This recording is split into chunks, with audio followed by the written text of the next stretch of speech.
Cheerios. Cheerios today. So, happy to be back. Hope you all had a nice weekend. Um, Cheerios, felt the need to be a little healthy today. Wanted to talk about something more serious, which is how am I possibly qualified to do the president's job? After all, I'm not a politician or a businessman or anything like that, or a first lady. I don't know. Well, the reality is, my point is that because I'm not those, absent from me will be the level of career underhandedness, political wryness, corruptness, whatever words you want to use that we usually use to define politicians. I mean, they stand before us and they just say whatever, whatever. I compare modern politicians to students running for office in school who say, vote for me and I'll get the teachers to ban all the homework. And the teachers look at the kid and go, no, you won't. No, you won't. You can't do any of that. But the kids follow them because they think they actually have the power to do that. So, what qualifies me to be the president of the United States? Well, I'm 35 years old. I've been a resident for 14 years. I'm a natural born citizen. Article 2, sections 1 through 4. Maybe many of you don't know this. This is the constitutional description of the job of the president of the United States, including most of this is how you actually get elected. So really, your job description is mostly in sections 1 through 4. So Article 2, sections 1 to 4.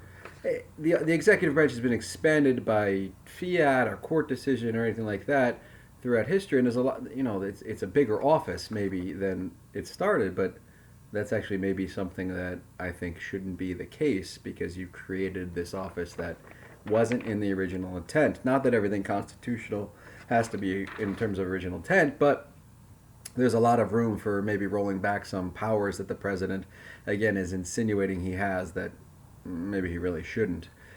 So yeah, that's what empowers me to be the president. My vision is people say, oh, you should be a mayor first or be a congressman first. No, I don't want any chance for corruption. I don't want any chance to be influenced. I don't want anyone's money. I don't want to owe anyone a favor. I just think if I'm a social studies teacher who loves his country and his family and then I just do the job of the president, it'll be good. And I understand it's the most difficult job out there, again, with the exception of being a mom. But the reality is, it's doable. I can write a lesson plan. I can follow this. I won't make promises on what I can't do, and I've had some feedback already and some questions that come up about what are you going to do about this or how do you feel about those. And the reality is, I would never be the deceptor like the kind of there's now who say, well, this is my view on it, and you watch them, and they'll say, this is my view on this, and this is what we're gonna do. You're not a king. You're not a queen. You're not one person who could just do this stuff. And so the reality is believing that is a mistake. So I'm not going to tell you I'm going to do all these things. I'm going to tell you that I'm going to encourage your Congress to do all of these things. I'm going to encourage the 535 men and women who represent the various corners of America that they come from to represent the Americans they actually work for. And as long as they pass laws that are constitutional, who really cares what I think? I mean, there you are representatives. My job is to make sure that the laws are enforced. And picking and choosing is not something I'm willing to do, like some presidents who say, oh, there's a marijuana law in the books that makes it a federal crime, but I don't care, so I'm not going to enforce that law. You don't have the power to do it. I guess you do because you're the president, but not in my administration. If the Congress wants to make drugs legal, and I'm sorry if this is costing me support of people, but talk to your representatives, not the president. If the Congress wants to make a drug legal from being illegal, they can. But it's not the position of one person to make that call. That's the nation's job if it's going to be a national law. It's just the way it works. State laws for states, national laws for the nation.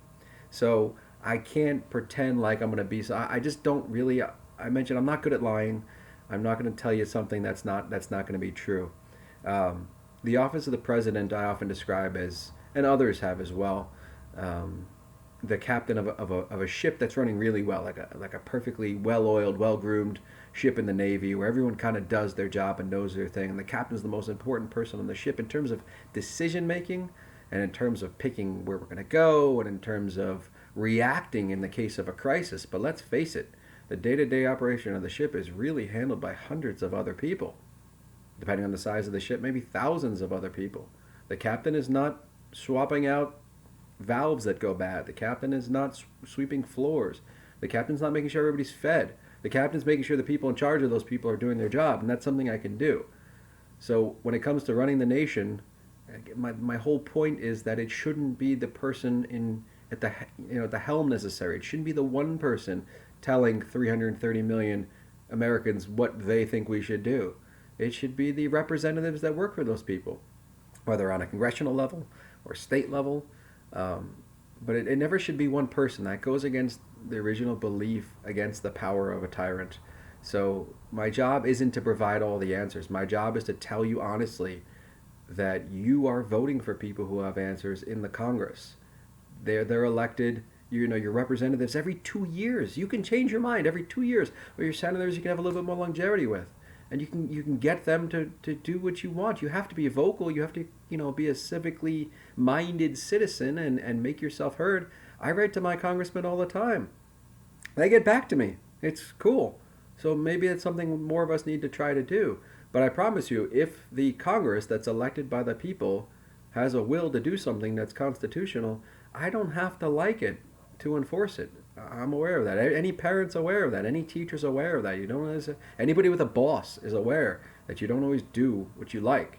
You do what you're supposed to. And my job, again, this is a Times New Roman 12-point font. That's it.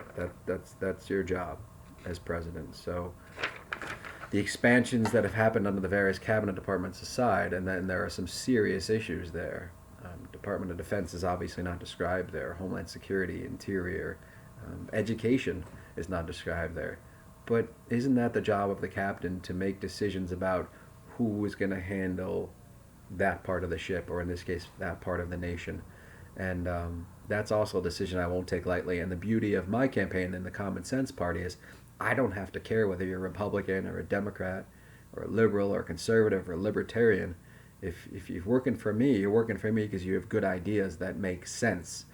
And if you're trying to solve an issue like the terrible burden of the national debt in its entirety, including Social Security benefit promises, then I need ideas from all the sides. And if one group says that the only way to do it is A, and then the other group says the only way to do it is B, I'm looking for somebody who says, well, let's do A, B, and figure out what C is as well. Because the pressing issues need to be dealt with, and not just with one-liners and campaign slogans. So that being said, I wanted to keep this short today. Just wanted to talk about Article 2, Sections 1 through 4. I think I did that and a little bit more.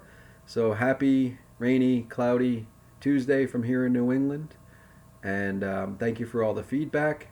And let's keep this thing going. So I will talk to you soon. Take care, America.